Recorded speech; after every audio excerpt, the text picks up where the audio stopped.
Hi there, I'm Nancy Nash with Starfish Strength, and today I want to teach you how to make a basic bone broth that you can use to make your healthy, savory recipes even more delicious.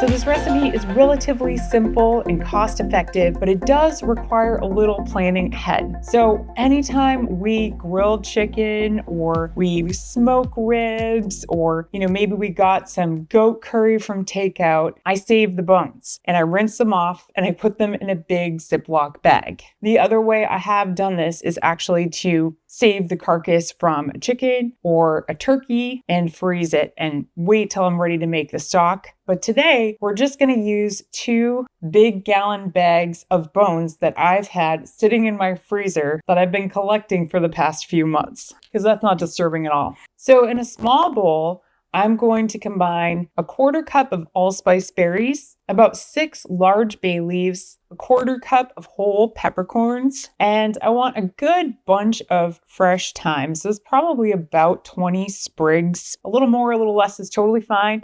And if you don't have fresh thyme, a couple tablespoons of dry thyme can be used in replacement. So the other thing you're going to need is a pretty big stock pot. I'm not quite sure how large this is, but it can hold probably about 4 gallons at least of liquid. So make sure you've got a big enough pot. You definitely don't want this boiling over because it is going to have to simmer on the stove for a little while. Making stock or bone broth like this is a great time to use up some scraps you have. So I want some onion for this. You could use 1 medium onion and just, cut it into quarters, but I'm actually going to be using onion for another recipe. So I'm going to cut off the ends and then peel off the first layer and use the rest of the onion for my other recipe and add what I would normally discard to my bone broth. I also had just a 1/4 onion sitting in my refrigerator, so I'm going to throw that in here as well. I'm going to be using celery, so I'm going to cut off the stem first and try to rinse that because that is going to go in my stock, but that is also where the dirt likes to hide. And then I'm going to cut off the ends of my celery, rinse those off and throw those in here as well. And then all of those leafy greens that are in the middle of the celery that you might normally discard, those can all be used in the stock as well. Or if you just have some celery that's been sitting in there a day too long and it's not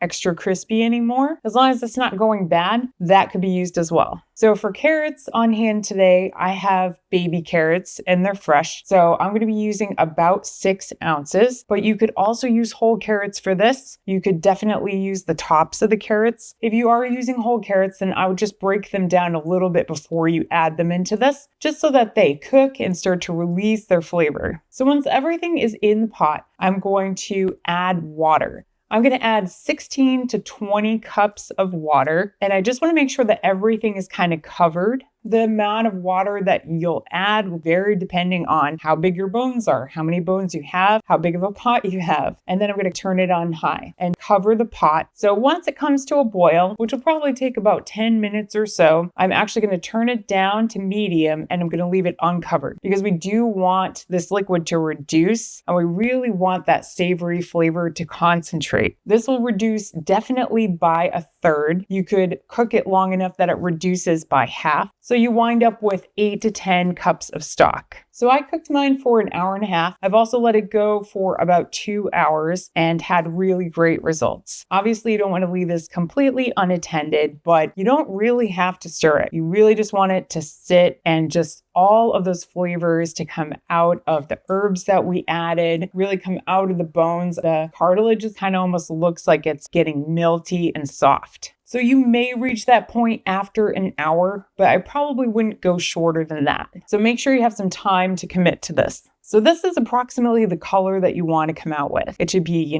really deep, rich, kind of golden brown, and you can just strain it and use it. I've used this in chicken or turkey noodle soup. I have a recipe for jambalaya that calls for this. I have a recipe for a healthier green bean casserole if you wanted that savory flavor, but you don't want all the calories. And I'm not exactly sure how many grams of protein this winds up having, but bone broth actually does have protein in it. And we didn't add any salt. So this is an unsalted, higher protein substitution for, say, chicken bouillon. in order to make use of this, I'm going to store it in at least 2-gallon-sized bags in my freezer. I might actually want to divide it up further, right? Depending on what my recipes call for. Usually I need a couple cups of broth for a recipe, so you could store it in quart-sized bags if you wanted to. But this is one of those recipes that really pays off later when you just want to be able to quickly make a recipe and you don't want to run out to the store for stock. Or it's the middle of the winter and you have a cold and you're just really craving some chicken broth. You can easily microwave this or boil it in a pot and have that satisfying cup of chicken broth.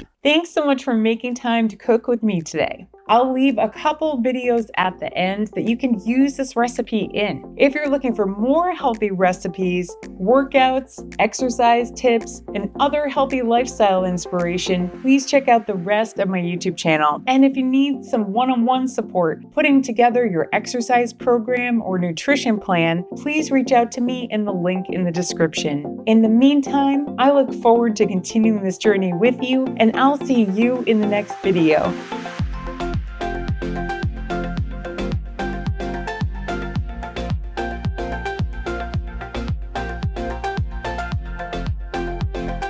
So not everything in this recipe should be discarded. I actually recommend definitely saving the carrots that you use because they're delicious to humans. And they're also delicious for your canine friends. Would you like a carrot? Oh, yes. I'm sorry, that's too big, isn't it? I'm sorry. Let's try a small one. Small? Yes, yes. Oh my goodness, delicious. Throw it back. Good job. Thumbs up for carrots. And try a carrot. Ooh, yes. We like carrots. Oh, I'm gonna get my thumb bit now.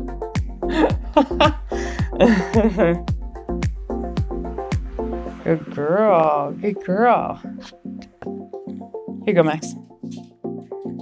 Good boy. Good job, everybody.